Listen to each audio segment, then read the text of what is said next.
রাধে রাধে বন্ধুরা, তোমরা কেমন আছো? আশা করছি ভালোই আছো, সুস্থ আছো। তো আবারও অনেক দিন পরে একটা নতুন ভিডিও করলাম।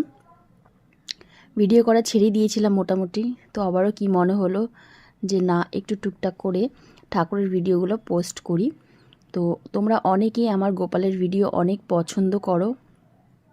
তোমরা আমার গোপালের ভিডিও অনেকেই পছন্দ করো, দেখতে চাও। তো তার জন্যই আমি আজকে একটা গোপালের নতুন আর একটা ব্লগ নিয়ে চলে এসেছি। তো চলো। তো দিনটা ছিল বৃহস্পতিবার। তো বৃহস্পতিবারে তো এমনি অনেক টাইম লেগে যায় পুজো করতে। তো আজকে আমি দেখো পুজোতে বসে পড়েছি। তো গোপালের সিংহাসনটা একটু দোলনাটা একটু ভালো করে একটু মুছে নিচ্ছি। মুছে আবার ভালো করে পরিষ্কার করে কাপড়গুলো আবার পেতে দিলাম। তো মাঝে মাঝে দু একদিন পর পর মুছে নিতে হয়, না হলে ধুলো হয়। জানি না কোথা থেকে এত ধুলো আসে, এত পরিষ্কার ঘরেও দু একদিনে মুছে নিতেই হয়।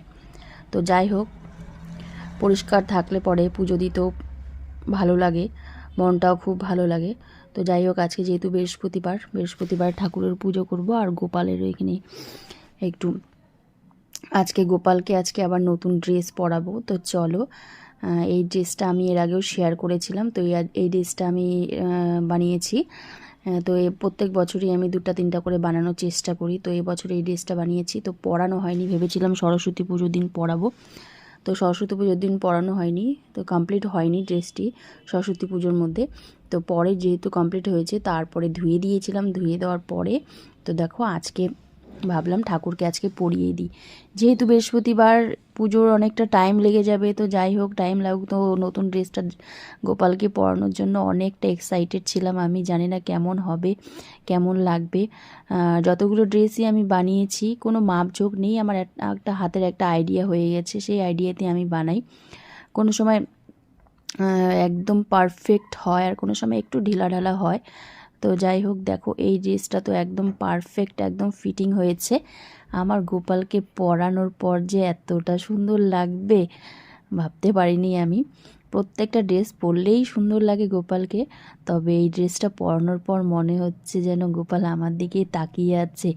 এত সুন্দর লাগছে, কি বলবো তোমাদের। তোমরা দেখো, আর পুরোটা সামনের দিকে দেখলে তো কি বলবো, বলার ভাষা নেই। আমি মনে হচ্ছে গোপালের দিকেই তাকিয়ে থাকি, বা গোপাল আমার দিকেই তাকিয়ে আছে।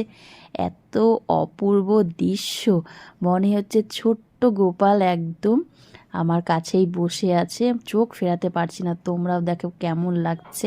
তো শাশুড়িকে ডাকলাম, যে মা এসে দেখে যাও গোপাল